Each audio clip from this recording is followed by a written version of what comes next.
దీన్ని నేనే మీకు చాలాసార్లు బోధించుంటాను. దేని గురించి? దేవుని సంకల్పాన్ని గురించి. ఆ విషయంలో ఉన్నటువంటి కొన్ని విషయాలను మనం ఒకసారి జ్ఞాపకం చేసుకొని దేవుని వాక్యంలోనికి వెళ్ళటానికి, సబ్జెక్టులోనికి వెళ్ళటానికి సోదరులకి మనం సమయాన్ని అయితే అప్పగిద్దాం. మనం జ్ఞాపకం చేసుకున్నటువంటి అంశం ఏంటంటే, ముందుగానే మీరు తెలియపరిచారు దేవుని యొక్క సంకల్పము అనేటువంటి దాని గురించి. ఈ దేవుని సంకల్పం ఏంటి అనేది మనకు తెలియాలంటే బైబిల్ అంతా చదవక్కర్లొద్దు, కానీ ఈ బైబిల్ గ్రంథములో 3 వచనాలు అర్థమైతే దేవుని సంకల్పం అంతా మనకు అర్థమవుతుంది. ఆ 3 వచనాలే మన సహోదరులు రాజారామ గారు మనకు చదివి వినిపించారు. ఆ 3 వచనాలలో దేవుని సంకల్పం అంతా మనం గ్రహించగలుగుతాం. అసలు దేవుని సంకల్పం అంతా మనం గ్రహించాలంటే ప్రతి ఒక్కరికి బోర్డు మీద నేను రాశాను, ఆల్రెడీ మన గ్రూపులో కూడా నేను పెట్టాను. ఇదే విధంగా మీరు రాసుకుంటే దేవుని సంకల్పాన్ని గురించి ఒక అవగాహన మీరు కలిగి ఉండగలుగుతారు. మొదట రోమీయులకు రాసిన పత్రిక 8వ అధ్యాయము 28వ వచనం మనం చదువుకున్నట్లయితే, దేవునిని ప్రేమించే వారికి అనగా ఆయన సంకల్పము చొప్పున పిలువబడిన వారికి మేలు కలుగుటకై సమస్తమును సమకూడి జరుగుచున్నవని ఎరుగుదుము అనే పదం ఉంటుంది. ఎరుగుదుము అంటే దాని అర్థం ఏంటి? ఎరుగుదుము అంటే తెలుసు. తెలుసు అనే పదం మనం వాడుతూ ఉంటాం. ఎవరైనా ఏదైనా మనకు చెప్పడానికి ప్రయత్నం చేస్తే, ఇంకా స్టార్టింగ్లో కనుక నేను మమ్మల్ని అడుగుంటే దేవుని సంకల్పం మీకు తెలుసా అంటే మీరు ఆల్రెడీ అదే మాట అనేవాళ్ళు. ఏమని? ఆల్రెడీ మాకు తెలుసు, మేము అనేక సంవత్సరాలుగా విన్నామని. ఎరుగుదుమంటే తెలుసు అని. కానీ ఇక్కడ నేను మీకే చెప్పేటువంటి పాఠం తెలుసు అని కాదు. ఎవరైతే దేవుని సంకల్ప ప్రకారముగా నడుచుకుంటారో వాళ్ళకి స్వయంగా పుట్టినోట్లో ఉంటుంది. ఏమని? దేవుడే సమస్తమును సమకూర్చి మేలులు జరిగిస్తాడు. ఇది కొత్తగా జరిగేది కాదు, అందరికీ తెలిసిన విషయమే. అబ్రహాము దేవుని సంకల్ప ప్రకారంగా ఉన్నాడు. అతనికి దేవుడు మేలు చేశాడా చేయలేదా? యోబు దేవుని సంకల్ప ప్రకారముగా ఓర్చుకున్నాడు. అతనికి దేవుడు మేలు చేశాడా చేయలేదా? పాత నిబంధనలో ఉన్నటువంటి విశ్వాస వీరులు కానీ, క్రొత్త నిబంధనలో ఉన్నటువంటి ప్రత్యేకమైన క్రైస్తవులుగా జీవించిన అపోస్తులు కానీ, వాళ్ళందరూ కూడా శ్రేష్టమైన ఆశీర్వాదాలు పొందగలిగారంటే వారందరూ దేవుని సంకల్ప ప్రకారంగా ఉన్నారు. కనుక దేవుని సంకల్ప ప్రకారంగా నడుచుకుంటే దేవుడే స్వయంగా సమస్తమును సమకూర్చి నీకు మేలుడు జరిగిస్తాడు అనేది వాస్తవమని రోమాపత్రికలో పౌలు గారు జ్ఞాపకం చేస్తున్నాడు. దేవుడే అంటే మధ్యవర్తులు ఉండరు అక్కడ. ఈ రోజుల్లో పరిస్థితులు ఎలా ఉన్నాయంటే, ఒక ఆయన ఒక కథ చెప్పాడు. రాజుగారు ప్రజలకి మంచి ఫండే విడుదల చేశాడంట. ఇప్పుడు ఉదాహరణకి ఉన్నటువంటి కుటుంబాలలో మా శారా గారు లాంటి కుటుంబానికి ప్రభుత్వం 1,00,000 రూపాయలు వాళ్ళు విరాళంగా ఇచ్చారు. గవర్నమెంట్ 1,00,000 రూపాయలు ఇచ్చింది. వీళ్ళు ఇంటికి వచ్చేటప్పటికి పట్టుకొచ్చిన వాళ్ళు 5,000 ఇచ్చారు. మధ్యలో ఏమైపోయింది? మధ్యవర్తిలో ఒక్కొక్క చెయ్యి మారినప్పుడల్లా 5,000 తగ్గింది.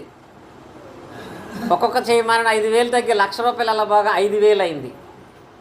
అలా ఉండకూడదని ప్రభుత్వం ఏం చేసింది? ఇప్పుడు డైరెక్ట్గా అకౌంట్లో వేద్దామని. ఇది ప్రభుత్వం అధికారులకి ఇంత మంచి ఆలోచన అయితే దేవునికి ఉండదా? అందుకే దేవుడు కూడా తానే స్వయంగా వచ్చి నీకు సమస్తము సమకూర్చి మేలు జరిగిస్తాడు. ఎప్పుడు? దేవుని మీద ప్రేమ మాత్రమే కాకుండా ఆయన సంకల్ప ప్రకారముగా నువ్వు పిలువబడినప్పుడు, సంకల్ప ప్రకారముగా నడుచుకున్నప్పుడు అని అన్నాం కదా. ఇందాక నుంచి సంకల్పం అనుకుంటున్నాం. అసలు సంకల్పము అనే మాట యొక్క అర్థం ఏంటి? కింద రాశాను నేను. సంకల్పం అనగా నిర్ణయము. ముందు ఒక నిర్ణయం తీసుకుంటారు. ఇప్పుడు రాజారాం గారు పొద్దున్న లేవగానే గుడివాడ మెయిన్ రోడ్డుకి వెళ్ళాక ఆలోచించాడు ఆయన, పుట్టకుంట వెళ్దామా, పారిపూడి వెళ్దామా, అప్పుడు అనుకోడు ఆయన. ఎప్పుడు అనుకుంటాడు? నైటే దాన్ని ప్లాన్ చేసుకుని ప్రొద్దున దాన్ని అమలు చేస్తాడు. అలాగే సంకల్పం అంటే దేవుడు తీసుకున్న నిర్ణయం. సంకల్పం అంటే దాన్నే చిత్తము అని అంటారు. సంకల్పం అనే పదానికి అర్థము నిర్ణయము, చిత్తము. ఇంగ్లీష్లో ఏమంటారంటే ప్లాన్. ఒక ఇల్లు కట్టాలనుకునేవాడు ప్లాన్ ఎప్పుడు వేసుకుంటాడు?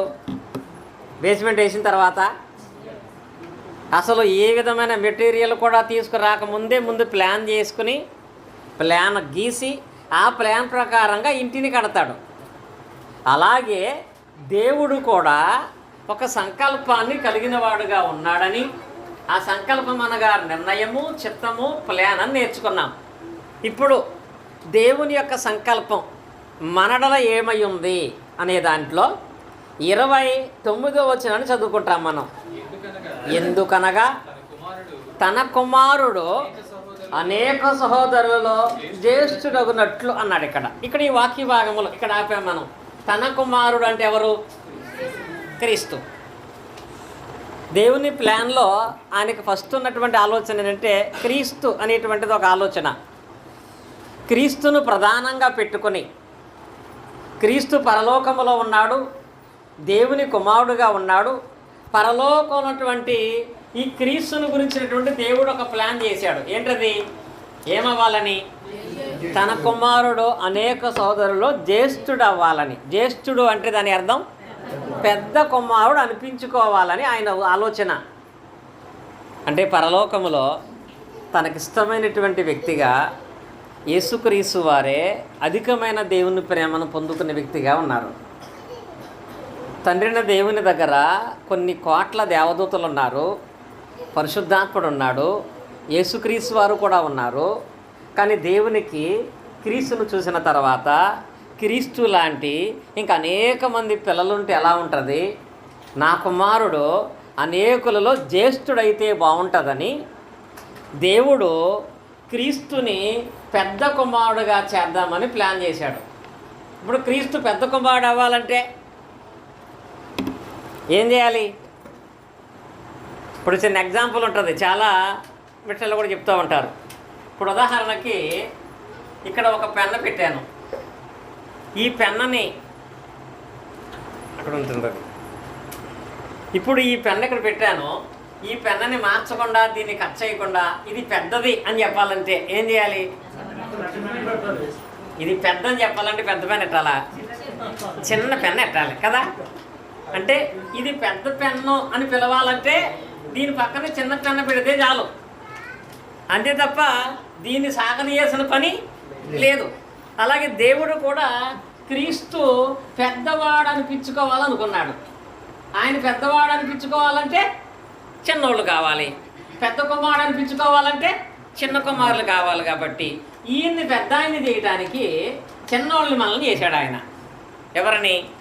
మనుషులుగా మనల్ని యేసుక్రీస్తు వారు జ్యేష్ఠుడు అవ్వాలని ఆయన సంకల్పాన్ని బట్టి, ఆయన క్రీస్తుని బట్టి అనేక మంది సహోదరులుగా ఉంచబడాలని, క్రీస్తు జ్యేష్ఠుడు అవ్వాలని ఆయన మానవుణ్ణి నిర్మాణం చేశాడు.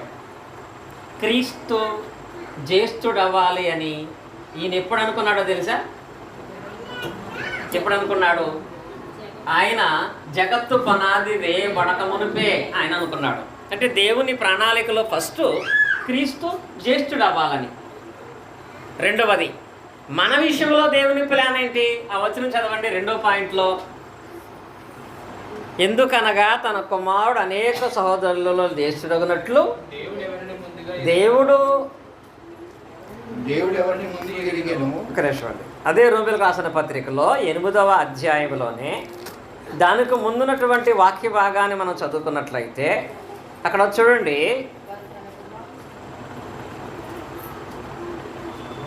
29. ఎందుకనగా తన కుమారుడు అనేక సోదరులలో జ్యేష్ఠుడగునట్లు దేవుడు ఎవరిని ముందుగా ఎరుగనో వారిని తన కుమారునితో స్వరూప్యము గలవారొకటకు వారిని ముందుగా నిర్ణయించాను. క్రీస్తు వారేమో జ్యేష్ఠుడు అవ్వాలనేది ఆయన ఆలోచన. మరి ఆయనను బట్టి చేసిన మనుషులమైన మనం ఎలా ఉండాలని దేవుని ఉద్దేశం ఏమంటే ఇక్కడ సారూప్యము గలవారం అవ్వాలంట. సారూప్యం అంటే ఇక్కడ మీకు ఆల్రెడీ రాశాను. స అంటే సమానమైన, రూప్యం అంటే రూపము. మనలో ఎవరితో సమానమైన రూపం కనపడాలంట? క్రీస్తుతో సమానమైన రూపం కనపడాలని ఆయన ఉద్దేశం. క్రీస్తుతో సమానమైన రూపం అంటే క్రీస్తు వారికి గడ్డం ఉంటుంది కాబట్టి మనకు కూడా గడ్డం ఉండాలనా? క్రీస్తు వారి జుట్టు బారుగా ఉంటుంది కాబట్టి మనం కూడా బారుగా పెంచుకోవాలనా? ఆయన సారూప్యం అంటే బాహ్యమైన రూపం అనేది కాదు. అసలు ఆయన బాహ్యమైన రూపం ఎలా ఉంటుందో ఎవరికీ తెలియదు. తెలుసా? మీరు ఇంట్లో చూసే ఫోటోల్లో ఒక ఫోటోలో విజయ్ చంద్ర ఉంటాడు, ఒక ఫోటోలో చివరిసారి కృష్ణ గారు ఉంటాడు, ఒక ఫోటోలో ఇంగ్లీష్ ఆయన ఉంటాడు. వాళ్ళెవరో కూడా యేసుక్రీస్తు వారు కాదు. యేసుక్రీస్తులాగా మారటం అంటే వెంట్రుకలు పెంచుకోవటమో అంగీలు ధరించుకోవటమో కాదు. సారూప్యం అంటే దాని అర్థం ఏంటంటే సమానమైన స్వభావం అనేది మనకు రావాలి. స్వభావం దాన్ని ఏమంటామంటే క్రీస్తు వారికి ఉన్నటువంటి లక్షణాలు మనము కలిగిన వారముగా ఉండాలి. క్రీస్తు వారికి ఏ స్వభావం ఉందో, ఆయనకి ఏ లక్షణాలు ఉన్నాయో, ఆయనకి ఏ అలవాట్లు ఉన్నాయో ఆ అలవాట్లు కూడా మనకు రావాలనే దేవుని ఉద్దేశం. ఎప్పుడైతే క్రీస్తు లాంటి స్వభావం నీకు వచ్చి ఆయన లక్షణాలు నీలో కనపడతాయో అప్పుడు నీకు ఆయన సమస్తము సమకూర్చి మేలు జరిగిస్తాడు.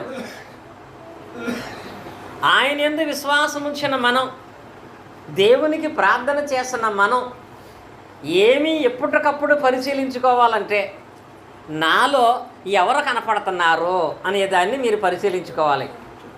ఇంకా మీకు అర్థం అవ్వకపోతే మీ భార్యని అడగండి, అర్థం అవ్వకపోతే మీ భర్తని అడగండి, నాలో నీకు ఎవరు కనపడుతున్నారని. ఎవరు కనపడతారు? ఎవరు కనపడతారు? నిజంగా మా సుబ్బారావు గారి గురించి మా చెల్లి అడిగితే ఏం చెప్తుంది? సుబ్బారావు గారిలో నిజంగా క్రీస్తే కనపడుతున్నాడమ్మా, క్రీస్తే కనపడుతున్నాడంటే ప్రొద్దున్న కుర్రోళ్ళు రాకపోతే ఒక ఆయన కనపడతాడు, పనికి వెళ్ళిన తర్వాత డబ్బులు ఇవ్వకపోతే ఒక ఆయన కనపడతాడు, పిల్లలు చదవకపోతే ఒక ఆయన కనపడతాడు. ఇంతమంది సర్లే, క్రీస్తు కనపడుతున్నాడా? అలాగే భార్యలలో కూడా క్రీస్తు స్వభావం కనపడుతుందా? టీవీ చూడకపోతే ఒక రకమైన రూపం కనపడుతుంది, అనుకున్నవి కొనకపోతే ఒక రకమైన రూపం కనపడుతుంది. ఎప్పుడు లోక సంబంధమైన విషయాలలో మీ రూపాలు కనపడుతున్నాయి తప్ప నిజంగా మీకు క్రీస్తు స్వరూపం ఉందని, క్రీస్తు లక్షణాలు మనకు కనపడుతున్నాయా? చాలామంది పిల్లల్ని అంటారు చూసారా, అసలు వీడిలో వాళ్ళ తాతయ్యే కనపడుతున్నాడని. ఎరగపడుతున్నాడట. మా వాడి గురించి అంటూ ఉంటారు, వాడు కూర్చునే విధానం, వాడు మాట్లాడే విధానం పెద్దోళ్ళు చేసినట్టు చేస్తాడు. అంటే పిల్లల్లో నువ్వు గుర్తిస్తున్నావు వాళ్ళ తాత కనపడుతున్నట్టుగా. కానీ దేవుడు గుర్తించాలంట, నీళ్ళు ఎవరు కనపడాలి? క్రీస్తు కనపడాలంట. దేవుడు సమస్తము సమకూర్చి మేలు జరిగించాలంటే నీలో లోక సంబంధంగా ఉండేటువంటి ఒక వ్యాపారో, కుటుంబంలో ఉండేటువంటి కోపగించేటువంటి యజమాని పెత్తనం చేసే ఒక అధికారో కాకుండా కుటుంబంలో కానీ, సంఘములో కానీ, సమాజంలో కానీ ఏం కనపడాలి? క్రీస్తు సారూప్యము కనపడాలంట. క్రీస్తుతో సమానమైన రూపం ఎప్పుడైతే నీకు కనపడుతుందో అప్పుడు ఈ వాక్యం నీ జీవితంలో నెరవేరుతుంది. ఈ వాక్యం అనేది శ్రేష్టమైన మేలు పొందుకుంటాం మనం. కొన్ని వందల సార్లు విన్నటువంటి ఎగ్జాంపుల్ ఒకటి ఉంటుంది. గొంగళ పురుగు చేతకోక చిలకగా మారినటువంటి సందర్భాన్ని. గొంగళ పురుగు చేతకోక చిలకగా మారలేదు. రెండు పురుగులు ఉన్నాయి, ఒక పురుగు మారింది, ఒక పురుగు మారలేదు.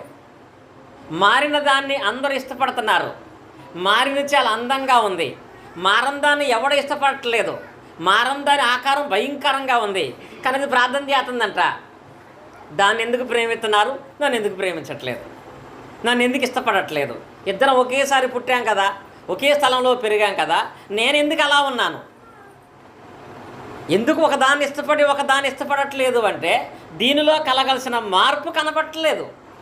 అలాగే దేవుడు కూడా ఏమంటున్నాడంటే దేవుడు అయిన నేను నీకు సమస్తము సమకూర్చి మేలు జరిగించాలంటే నీలో నీ రూపం కాకుండా క్రీస్తు వారి రూపం అనేది కనపడాలి. అందుకు చేశాడు దేవుడు. దేనికి చేశాడంట? మానవుడిగా నిన్ను ఈ లోకానికి పంపించటంలో గల దేవుని ఉద్దేశం ఏంటో తెలుసా? నీకు కావలసిన ఆకారాన్ని, నీకు కావలసిన బ్రతుకు నువ్వు బ్రతుకుతావని కాదు. ఇక్కడికి వచ్చిన తర్వాత క్రీస్తు స్వరూపాన్ని నువ్వు తయారు చేసుకుని క్రీస్తు స్వరూపంగా నువ్వు మార్చబడతావు అని దాని అర్థం. అలా మార్చబడనప్పుడు దాని వలన ఎలాంటి ప్రయోజనం ఉండదు.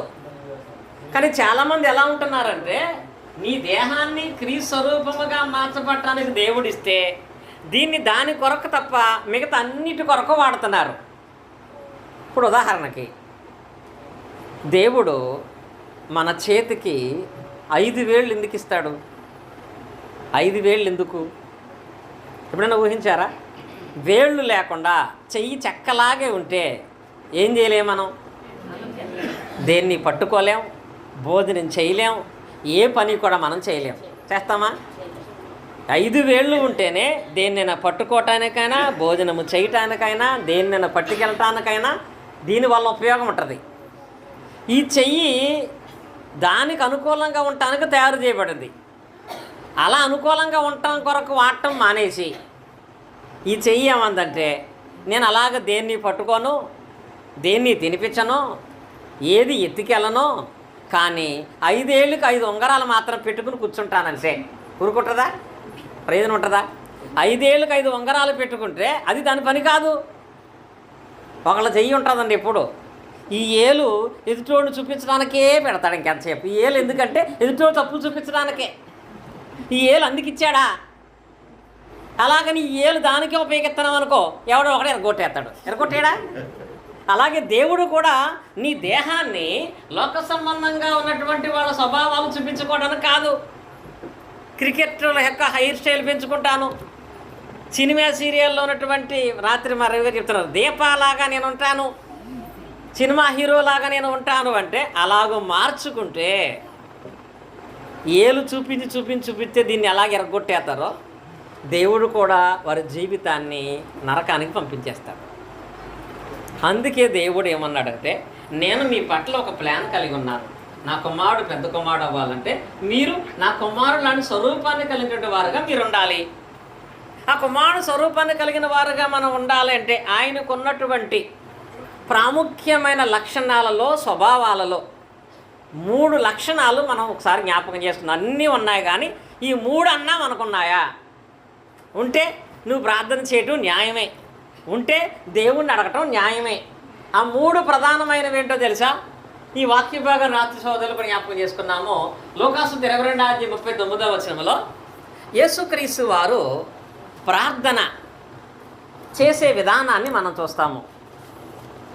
లోకాసు వార్త 22:39 తరువాత ఆయన బయలుదేరి తన వాడుక చొప్పున ఒలీవ కొండకు వెళ్ళగా. ఇక్కడ యేసుక్రీస్తు వారు ఒలీవ కొండకు ఎందుకు వెళ్ళేవాళ్ళు? ప్రార్థన చేసుకోవడానికి ఆయన ఒలీవ కొండకు వెళ్ళేవాళ్ళు. ఈ ప్రార్థన చేసే విధానంలో ఆయనకు పెట్టిన పేరేంటి? అక్కడ వాడుక చొప్పున అంటే అప్పుడప్పుడు చేస్తాడా, రెగ్యులర్గా చేసేదా?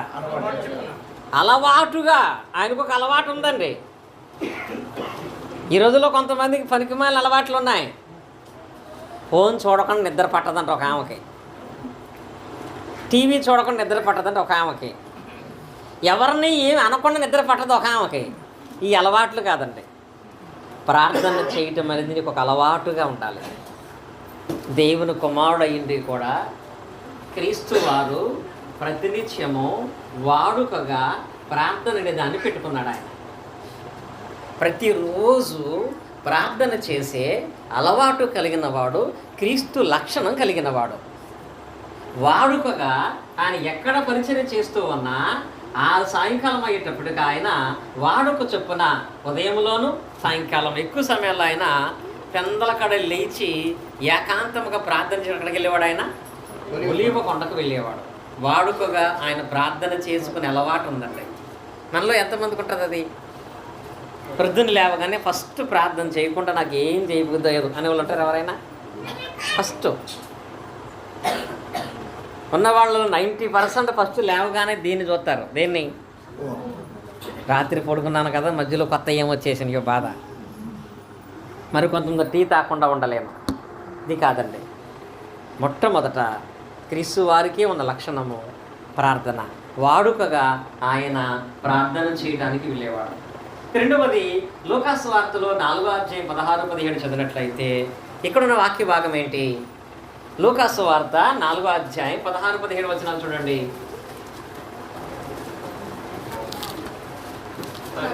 తరువాత తాను పెరిగిన నజరేతునకు వచ్చెను. తనకు వాడుక చొప్పున విశ్రాంతి దినమునందు సమాజ మందిరమునకు వెళ్ళి చదువుటకై నిలిచి ఉండగా. ఇప్పుడు చూడండి, ఇక్కడ ఈయన సమాజ మందిరమునకు వెళ్ళి దేవుని వాక్యం చదవటం అనేది అప్పుడు జరిగిందా, రెగ్యులర్గా జరుగుతుందా? జరుగుతుంది. వాడుక చొప్పున దేవుని వాక్యం చదవటాన్ని నిలబడ్డాడంట. వాడుక చొప్పున ఆయన వాక్యము చదవటం అనేది ఒక వాడుకగా పెట్టుకున్నాడు. వాడుక చొప్పున ఆయన సమాజ మందిరానికి వెళ్ళి దేవుని వాక్యం చదివేవాడు. వాడుక చొప్పున నిరంతరము ప్రార్థన చేస్తూ ఉండేవాడు. మరి ఈ అలవాటు మనకుందా? ఇక్కడున్న వాళ్ళలో వారానికి 7 సార్లు అయినా నేను బైబిల్ చదువుతానన్న వాళ్ళ చేతులు ఎత్తండి. 7 సార్లు. తక్కువ మంది ఉన్నాం. 7 సార్లు, రోజుకి 7 సార్లు అనలా, వారానికి 7 సార్లు. కానీ రోజుకి 7 సార్లు అంటే ఎలా ఉండేదో, వారానికి 7 సార్లు అంటేనే చాలా తక్కువ మంది ఇస్తాం మనం ఇక్కడ. అంటే బైబిల్ పఠనం చదవటము కూడా ఎవరి లక్షణం? క్రీస్తు అయ్యుండి కూడా, ఆయన సమస్త విరిగినవాడు అయ్యుండి కూడా ఆయన వాడుక చొప్పున సమాజ మందిరంకి వెళ్ళి వాక్య పఠనం చేసేవాడండి. వాక్యాన్ని చదువుతూ ఉండేటువంటి వాడు ఆయన. ఇది మాత్రమే కాదు, లూకాసు వార్త 27వ అధ్యాయము 30-37 చదివినట్లయితే, లూకాసు వార్త నిమిషం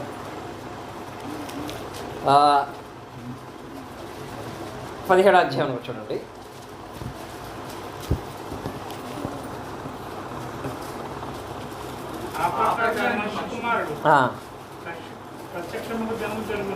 ఒక్క నిమిషం.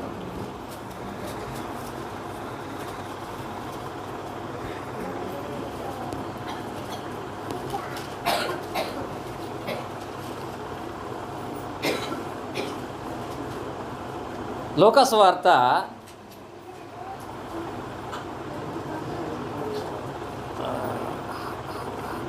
14వ వార్త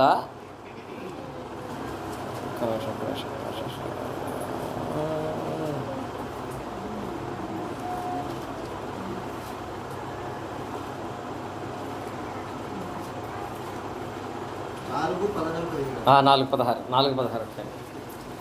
తరువాత ఆయన తను పెరిగిన నజరేతునకు వచ్చెను. తన వాడుక చొప్పున విశ్రాంతి దినమున ఏం చేసేవాడు ఆయన అంటే, అదే వాక్య భాగాన్ని మనం కంటిన్యూ చేసుకున్నట్లయితే అక్కడొకటి ఏం చేసేవాడు ఆయన, విశ్రాంతి దినాన సమాజ మందిరానికి కూడా ఆయన వెళ్ళేటువంటి వాడై ఉండేవాడు.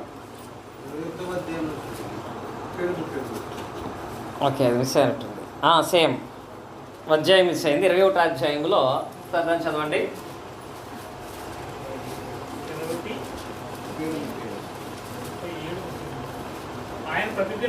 ఆయన ప్రతిదినము ఒకటి యందు దేవాలయములో బోధించుచు రాత్రి వేళ ఒలీవ కొండకు వెళ్ళి ప్రార్థించుడని మాట రాయబడింది. ఇప్పుడు ఇక్కడ యేసుక్రీస్తు చేసిన పని ఏంటి? రెండవది, ప్రతిదినం ఎక్కడికి వెళ్ళేవాడు ఆయన? దేవుని యొక్క ప్రార్థనా మందిరానికి వెళ్ళేవాడు. పోయిన ఆదివారం చెప్పాను నేను మందిరం యొక్క విలువ ఏమిటి అని. చాలామంది మందిరంలో ఏమీ లేదనుకుంటారు. వాస్తవంగా మందిరంలో దేవుడు ఉండడు. కానీ చాలా లేట్ అవుతుంది జ్ఞాపకం చేస్తే, సొలొమోను గారు మందిరాన్ని కట్టినప్పుడు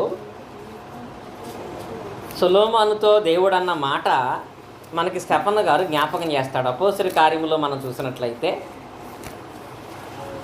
అపోస్తుల కార్యముల గ్రంథంలో 7వ అధ్యాయము 47వ వచనంలో, అయితే సొలొమోను ఆయన కొరకు మందిరము కట్టించెను, అయినను ఆకాశము నా సింహాసనము, భూమి నా పాదపీఠము, మీరు నా కొరకు ఎలాంటి మందిరమును కట్టుదురు, నా విశ్రాంతి స్థలమేది, ఇవన్నీ నా హస్తకృతములు కావా అని ప్రభువు చెప్పుచున్నాడు అని ప్రవక్త పలికిన ప్రకారము సర్వోన్నతుడు హస్తకృత ఆలయములో నివసింపడు అనే పదం ఇక్కడ రాయబడుతుంది. ఈ మాటను బట్టి చాలామంది పూర్తిగా తీసుకున్న నిర్ణయం ఏంటంటే, ప్రార్థనా మందిరములో దేవుడు ఉండడు, ప్రార్థనా మందిరం ఒట్టిదిగానే ఉంటుంది, ప్రార్థనా మందిరానికి అంత ప్రాధాన్యత మనం ఇవ్వకూడదు అనుకుంటారండి. స్టెఫను గారు చెప్పిన మాట వాస్తవమే. దేవుడు నివాసం ఉండటానికి భూమి మీద ఆయనకి సరిపడా మందిరాన్ని మనం కట్టలేం. కానీ ఆ సందర్భంలో దేవుడు చెప్పిన మాట ఏంటి? రాజుల గ్రంథంలోకి మనం వినట్లయితే, రాజుల మొదటి గ్రంథాన్ని మనం చదివినట్లయితే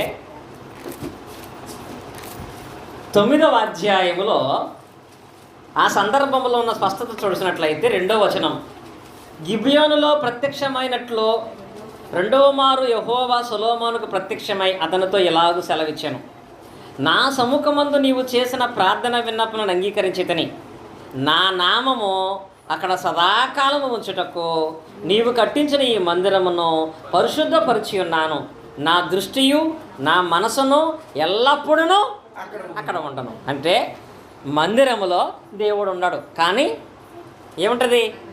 ఆయన దృష్టి, ఆయన మనస్సు అక్కడ ఉండు నన్ను మాట్లాడబెట్టండి. ఎక్కడ?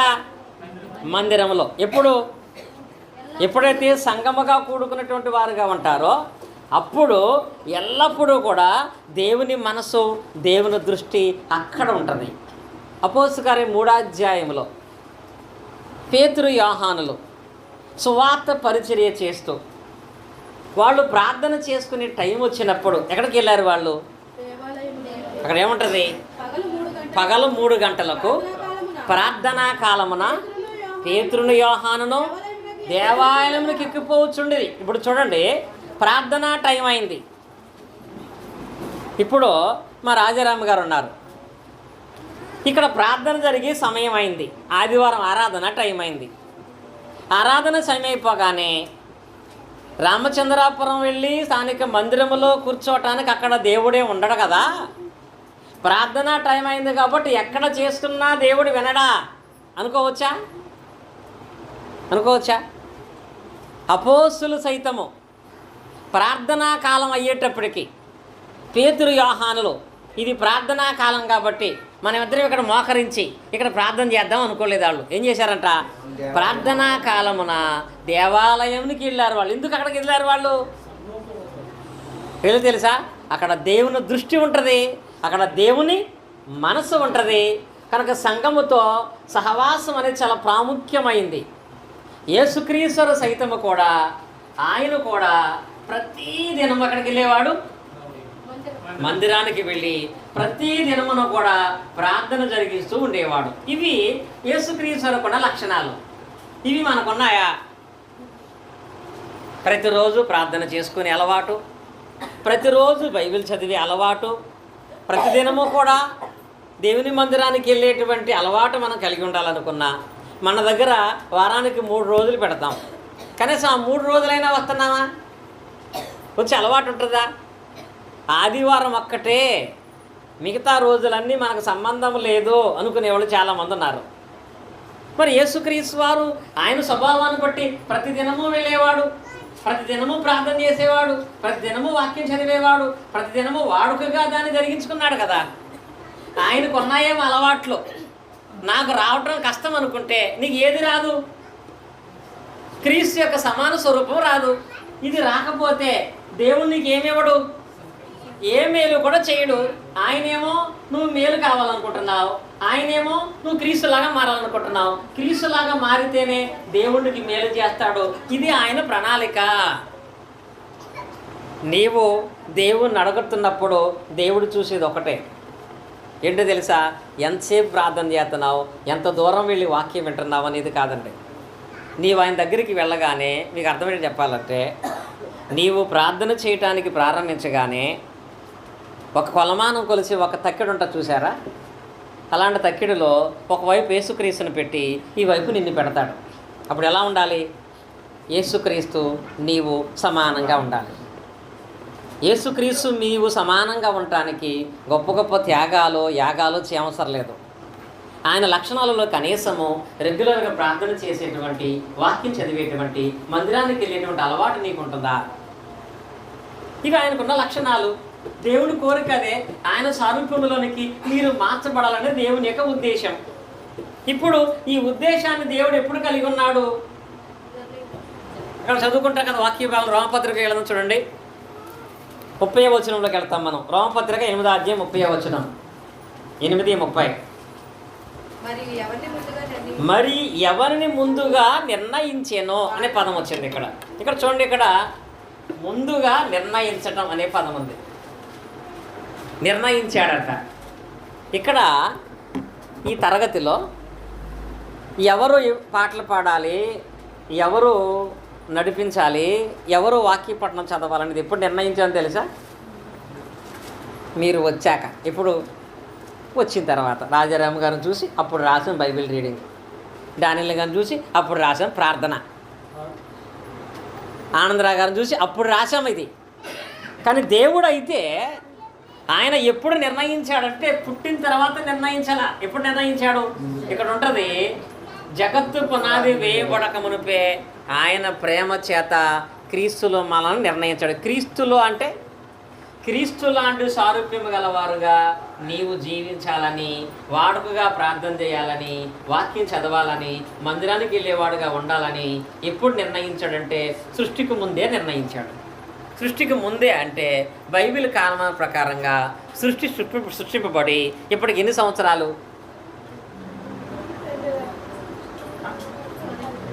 ఇప్పటికి ఎన్ని సంవత్సరాలు? ఇప్పుడు స్టార్ట్ చేయాలి. కింద ఉన్న వాళ్ళు పితరులగం ఎంతకాలం? కింద ఉన్న వాళ్ళు అంటే పైన ఉన్న వాళ్ళు మాట్లాడుతున్నారు.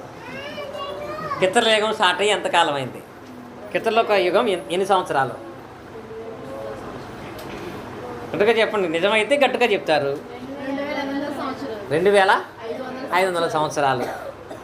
సరే, కుర్చీలో కూర్చున్న వాళ్ళు చెప్పండి, ధర్మశాస్త్రం ఎన్ని సంవత్సరాలు? 1500 సంవత్సరాలు. ఇప్పుడు వెనకాలటువంటి వాళ్ళు చెప్పండి, క్రొత్త నిబంధన క్రైస్తవ యుగం స్టార్ట్ అయ్యి ఎన్ని సంవత్సరాలు? ఎన్ని సంవత్సరాలు? సుమారుగా 2024 సంవత్సరాలు. ఇప్పుడు టోటల్గా మొత్తం ఎంత? 6024 సంవత్సరాలు. సరే, సుమారుగా అనుకున్నాము కాబట్టి, అంటే ఇప్పుడు సృష్టింపబడటానికి ముందుగా సృష్టి నుంచి సృష్టింపబడి ఇప్పటికి ఎన్ని సంవత్సరాలు అంటే 6000 సంవత్సరాలు అయింది.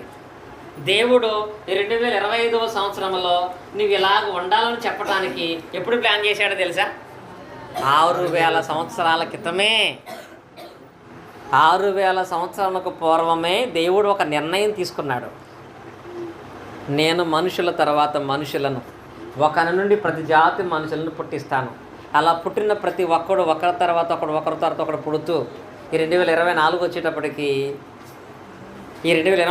చైతన్య ఉంటారు, 2024 వచ్చేటప్పటికి విజయ్ ఉంటారు, 2024 వచ్చేటప్పటికి మా రమేష్ గారు ఉంటారు. వాళ్ళు కూడా నేను చేసిన సంకల్ప ప్రకారముగా క్రీస్తు స్వభావాన్ని వాళ్ళు కలిగి ఉండాలని అప్పుడే దేవుడు ప్లాన్ చేశాడు. ఇది కొత్తగా చేసింది కాదండి. 5 సంవత్సరాలకు ఒకసారి మారిపోయే సిస్టమ్ కాదు ఇది. 6000 సంవత్సరాల క్రితం దేవుడు ప్లాన్ చేశాడు నువ్వు క్రీస్తు స్వరూపాన్ని కలిగిన వాడుగా ఉండాలని. ఇలా 6000 సంవత్సరాల క్రితం ప్లాన్ చేసిన ఆయన ఉంటుంది, ఎవరు నిర్ణయించాడో వాడిని ఏం చేశాడు? పిలిచాను. ఉంది కదా అక్కడ వాక్య భాగంలో, ముందుగా నిర్ణయించాను. తర్వాత ఎవరు నిర్ణయించాడు వారిని ఏం చేశాడంట? పిలిచాడంట.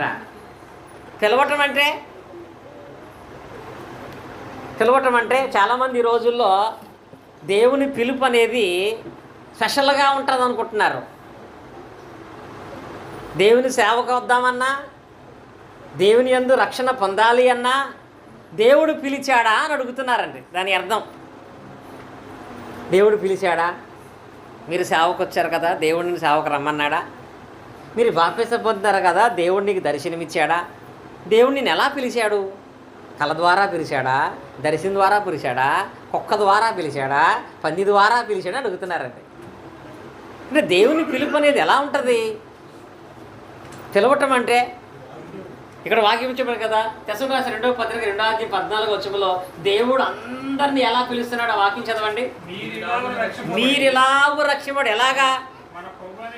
మన ప్రభువైన యేసుక్రీస్తు యొక్క మహిమను పొందవలనని ఆయన మా సువార్త వలన మిమ్మల్ని పిలిచిన. సువార్త అంటే ఏంటి? మంచి వార్త, క్రీస్తుని గురించిన వార్త. అనగా దేవుడు మనుషులందరినీ పిలుస్తున్నాడు. వాక్యము ద్వారా, సువార్త ద్వారా దేవుడు పిలుస్తున్నాడు. ఇప్పుడు ఈ మాటలు లోపల ఉన్న వాళ్ళకి మాత్రమే కాకుండా బయట ఉన్న వాళ్ళకి వినపడుతున్నాయి. బయట ఎవరైతే ఈ మాటలు వింటున్నారో వాళ్ళందరికీ కూడా ఇది ఆహ్వానమే కదా. నేను మైక్ పెట్టి అనౌన్స్ చేసేటప్పుడు ఏమనౌన్స్ చేస్తాను? రామచంద్రాపురం ఉన్నటువంటి స్థానిక సంఘానికి, గ్రామస్తులందరికీ అంటాను నేను. ఎందుకని? ఇది ఒక వంశానికి, ఒక ప్రాంతానికి, ఒక వర్గానికి సంబంధించింది కాదు, అందరికీ ఆహ్వానం. కనుక అందరినీ కూడా దేవుడు వాక్యము ద్వారానే పిలుస్తున్నాడు. ఎంత వాక్యం విన్నా మళ్ళా దేవుడు నన్ను పిలవాలంటున్నాడంటే వాడికి వాక్యం అర్థం కాలేదని.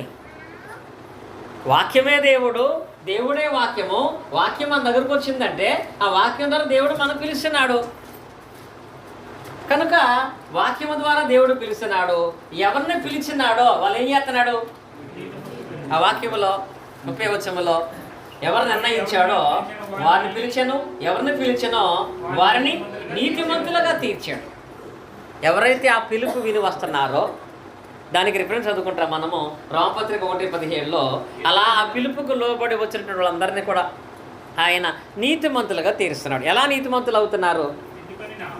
వాక్యం వింటున్నాడు, వాక్యం విని ఆ వాక్యాన్ని బట్టి విశ్వాసం ఉంచుతున్నాడు, విశ్వాసం కలిగినటువంటి వాడుగా లేఖనాల ప్రకారంగా బాప్తిసం పొందుతున్నాడు. ఎప్పుడైతే బాప్తిసం పొందుతున్నాడో తన పాపాలు క్షమించబడి దేవుని ఎదుట ఏమవుతున్నాడు? నీతిమంతుడిగా తీర్చబడుతున్నాడు. ఒక ప్లాన్ చూసారా? ఫస్ట్ నిర్ణయించాడు. ఈ నిర్ణయంలో అందరం ఉన్నాం. నిర్ణయించిన వాళ్ళందరినీ పిలుస్తున్నాడు వాక్యము ద్వారా. పిలిచిన వాళ్ళందరూ ఏం చేస్తున్నాడు ఆయన? ఆ వాక్యానికి ఎవరైతే విధేయులు అవుతున్నారో వాళ్ళందరూ నీతిమంతులుగా చేస్తున్నాడు, పరిశుద్ధులుగా చేస్తున్నాడు. ఎప్పుడైతే మీరు నీతిమంతులు అయ్యారో ఇప్పుడు నెక్స్ట్ ఆయన చేసే పని ఏంటి? ఏముంది అక్కడ? మహిమపరిచెను అని రాయబడింది. మహిమపరచటం అంటే, మహిమపరచుట అనే మాటకు అర్థం ఏంటంటే గౌరవించటం. ఏం చేయటం? సత్కరించటం. ఎవరు సత్కరిస్తున్నారు? ఈ వాక్యంలో ఎవరిని మహిమపరుస్తున్నారు? మనుషులు దేవుని మహిమపరుస్తున్నారా? దేవుడు మనుషులు మహిమపరుస్తున్నాడా? మనుషులే దేవుని మహిమపరచాలని సుబ్బారావు గారు అన్నారు. ఈ వాక్యంలో ఎవరిని మహిమపరుస్తారు? అర్థమైంది మీకు? ఇక్కడ ఎవరు నిర్ణయించాడు? మనుషుల్ని. నిర్ణయించిన వాళ్ళని ఏం చేశాడు? పిలిచాడు. పిలిచిన వారిని ఏం చేశాడు? నీతిమంతులు చేశాడు. నీతిమంతులైన వాళ్ళు ఏం చేశాడు? మహిమపరిచెను. మహిమపరుస్తారు కాదు అంటే మనలని దేవుడు మహిమపరుస్తాడంట. మనలని దేవుడు మహిమపరచడం అంటే చెప్పాను కదా, మనకు పాటలు పాడటము, మనకు ప్రార్థన చేయటమో కాదండి. మహిమపరచటం అంటే నిన్ను గౌరవించి సత్కరిస్తాడు.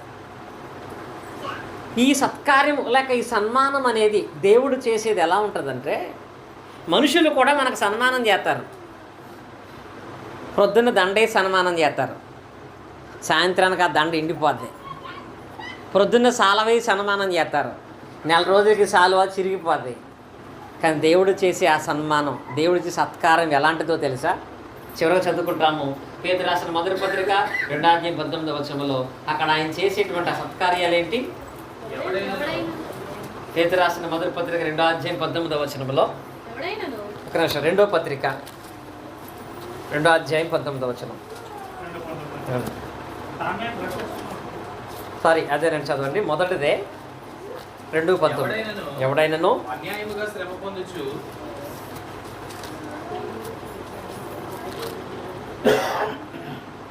వాక్య భాగంలో 2:9 వచనం అండి. అయితే మీరు చీకటిలో నుండి ఆశ్చర్యకరమైన తన వెలుగులోనికి మిమ్మల్ని పిలిచిన వాని గుణాశయములను ప్రచురము చేయ నిమిత్తము మీరేమయ్యారు? మీ స్పెషల్ ఏంటో తెలుసా? ఏర్పరచబడిన వంశం. అంటే దేవుడు మీకు ఏమిచ్చాడు? మీ వంశమే ప్రత్యేకమైన వంశం. చాలామంది చెప్పుకుంటారో తెలుసా, మా వంశము చాలా గొప్పది అనుకుంటారు కదా. కానీ దేవుడిచ్చే వంశము భూలోకంలో ఉన్న వంశాలన్నిటికంటే గొప్పది. ఎప్పుడైతే బాప్తిసము ద్వారా క్రీస్తుని అంగీకరించి నీతిమంతుడు అవుతావో అప్పుడు ఆయన నీకు ఇచ్చే ఆధిక్యత తెలుసా? నీవు స్పెషల్. నీ యొక్క జీన్స్ అనేవి, నీ వంశం అనేది ఒక ప్రత్యేకమైనది. నీవు ఏ వంశంలోకి వెళ్ళిపోతావో తెలుసా? ఏ వంశంలోకి వెళ్ళిపోతాం? ఎప్పుడైతే నువ్వు బాప్తిసం పొందావో, బాప్తిసం పొందిన నీకు ఆనాడు ప్రపంచంలోనే గొప్ప వ్యక్తిగా పేరుగాంచినటువంటి అబ్రహాము కుమారుడు అయిపోతావు, యేసుక్రీస్తుకు తమ్ముడైపోతావు, ఆయనకి ఏమవుతావు? శ్రేష్టమైనటువంటి కుమారుడుగా చేయబడతావు. ఈ వంశం అనేది భూలోక సంబంధమైనది కాదు, ఏర్పరచబడిన వంశం అవుతావట. ఏర్పరచబడిన వంశముగా దేవుడు చేస్తాడు. అక్కడి నుంచి నువ్వేమవుతావు? రాజు నువ్వే. దేవుడికి ఇచ్చే ప్రత్యేకమైన హోదా ఏంటో తెలుసా? నిన్ను రాజుగా చేస్తాడు. ఈ ప్రత్యేకత దేవుడు మాత్రమే ఇచ్చేది. రాజు అంటే ఏం చేయగలడు? ఏదైనా శాసించగలడు. పేతురు గారితో ఏమంటాడు యేసుక్రీస్తు వారు? తాళాలు నీకు ఇచ్చేస్తున్నా. ఏం తాళాలు? పరలోకపు తాళాలు నీకు ఇచ్చేస్తున్నా. నువ్వేం చేయొచ్చు ఇప్పుడు? భూమి మీద ఏది విప్పుతావో పరలోకలది విప్పబడద్ది, భూమి మీద ఏది బంధిస్తావో పరలోకలది. అంటే అలా తాళాలే ఇచ్చేశాడు ఆయనకి. ఇప్పుడు పేతురు గారు భూమి మీద విప్పటం అంటే ఏంటి? భూమి మీద బంధించడం అంటే ఏంటి? పేతురు గారు ప్రార్థన ద్వారా ఏదైతే కావాలనుకుంటాడో దేవుడు ఇస్తాడు. ప్రార్థన ద్వారా ఏదైతే వదులుకుంటే దేవుడు ఆపేస్తాడు. అంటే పరలోకపు తాళపు చెవులు ఇచ్చాడంటే పేతురు గారికి ఏమి ఇచ్చాడు? ఆయన ఒక అధికారం. ఇది ఆయనకి మాత్రమే కాదు. మత్తయి సువార్త 28:18 ఉంటుంది, నేను మీకు ఏ సంగతులు ఆజ్ఞాపించుతానో వాటన్నింటినీ కైకొలవాలని వారికి కూడా చెప్పమన్నాడు. కనుక నీవు నీతిమంతుడు అయితే నీకిచ్చే మహిమ, నీకిచ్చే హోదా ఏంటంటే నీవు ప్రత్యేకమైన వంశం. 2, నీవే రాజుగా ఉంటావు. ఏమై అంటావు? నీవే రాజువును. 2 ఏర్పరచబడిన వంశమును, రాజులైన యాజక సమూహం. యాజకుడు అంటే మన భాష చెప్పాలంటే అర్చకుడు. లోక సంబంధంగా దేవుని విషయంలో ఏ కార్యక్రమం చేయాలి అన్నా భగవంతుడికి భక్తునికి మధ్యలో ఒక ఆయన ఉంటాడు కదా. భక్తులు అక్కడ దాకా వెళ్ళి ఆయనకిస్తే అక్కడి నుంచి ఆయన వెళ్ళి ఆయన చేస్తాడు. కానీ నీకు అలాంటి పాసలు కానీ గేట్లు కానీ లేవు. నీవైతే డైరెక్ట్గా దేవునికి ప్రార్థన చేసుకోవచ్చు. ఇది ఎంతమందికి ఉంటుంది? మన ఎమ్మెల్యే గారిని మనం డైరెక్ట్గా కలవగలమా? ఒక ఎమ్మెల్యేని కలగాలంటేనే ఎంతోమందిని అడిగి అపాయింట్మెంట్ తీసుకుని అప్పుడు వెళ్ళాలి. సర్వశక్తిమంతుడైన దేవునికి డైరెక్ట్గా నువ్వు ప్రార్థన చేయొచ్చు. ఇది గొప్పదా కదా? ఆ ప్రత్యేకత లేదా? నీవు యాజకుడుగా ఉంటావు. ఇంకా తర్వాత ఏమవుతావంటే నీవు దేవుని సొత్తైన ప్రజల మీద ఏర్పరచిన వంశమును, రాజులని యాజక సమూహమును, దేవుని సొత్తైన ప్రజలను పరిశుద్ధ జనం అంటారు. మీరేమవుతారో తెలుసా? దేవుని సొత్తు అంటే ఎంత ప్రేమ! దేవుని సొత్తు అంటే ఇప్పుడు ఏదైనా ప్రమాదం కలుగుతున్నప్పుడు, ఉదాహరణకి ఇక్కడ మా జోజి గారు, సుబ్బారావు గారు, చైతన్య గారు, మరి రవి గారు అందరూ బళ్ళు పెట్టొచ్చారు. సడన్గా కాలం ఫ్లోటింగ్ ఎక్కువైపోయి మునిగిపోతుంది. ఫస్ట్ ఎవరు ఏ బండి తీసుకుంటారు? ముందు డానియల్ గారి బండి తీస్తారు సుబ్బారావు గారు. ఫస్ట్ ఆయన బండి. ఎందుకని? నా సొత్తు, దాన్ని మనం జాగ్రత్త చేసుకుంటాం. నీవు కూడా దేవుని నిర్ణయాన్ని అంగీకరించి వాక్యాన్ని విని నీతిమంతులుగా చేయబడడానికి బాప్తిసం పొందినట్లయితే నువ్వు దేవుని సొత్తు అయిపోతావు. సొంత సంపద నువ్వు ఎలా చూసుకుంటావో దేవుడు నిన్ను అలా చూసుకుంటాడు. అలా తన సొంత తొత్తుగా చేసుకోవటానికి ఆయన చేసినటువంటి ఈ సంకల్పము మన యందు దేవుడు కలిగి చేసింది. కనుక దేవుని సొత్తుగా మనం మారాలంటే ఇక్కడి నుంచి మనం రావాలి. నేను దేవుడు సొంత బిడ్డగా, సొంత ఆస్తిగా ప్రేమించి సమస్తము సమకూర్చి మేలులు జరిగించాలంటే నీవు గ్రహించవలసింది ఏంటంటే క్రీస్తుని గురించిన సత్యాన్ని తెలుసుకోవాలి. క్రీస్తు లాంటి స్వభావం మనకు రావాలి. క్రీస్తులా కనీసము ఇవన్నా రెగ్యులర్గా మనం చేస్తూ ఉండాలి. దేవుని సంకల్పాన్ని గ్రహించి బాప్తిసం పొందిన వాళ్ళుగా మనం ఉన్నట్లయితే ఆయన మనలను భూలోకమందు వంశముగాను, రాజులుగాను, యాజకులుగాను, దేవుని సొత్తుగాను, పరిశుద్ధులుగాను చేయటం మాత్రమే కాకుండా పరలోకములో రవి గారు, డానియల్ గారు కూర్చున్నారు. ఇప్పుడు ఇదే ప్లేస్లో నేను అన్నాను, నడిపించి మరి రమేష్ గారిని మీరు ఇలా అక్కడ కూర్చుంటని. వద్దులే, నేను ఎక్కడ కూర్చుంటాను అన్నాడు ఆయన. అంటే పెద్దవాళ్ళు కదా, వాళ్ళ దగ్గర మనం ఏం కూర్చుంటామని. కానీ అక్కడ ఎవరి దగ్గర కూర్చోవచ్చు తెలుసు ఆయన? అక్కడ యెహోవా దేవుడు ఉంటే, యేసుక్రీస్తు ఉంటే, పరిశుద్ధాత్ముడు ఉంటే ఇది ముగ్గురికే సరిపోద్దేమో కానీ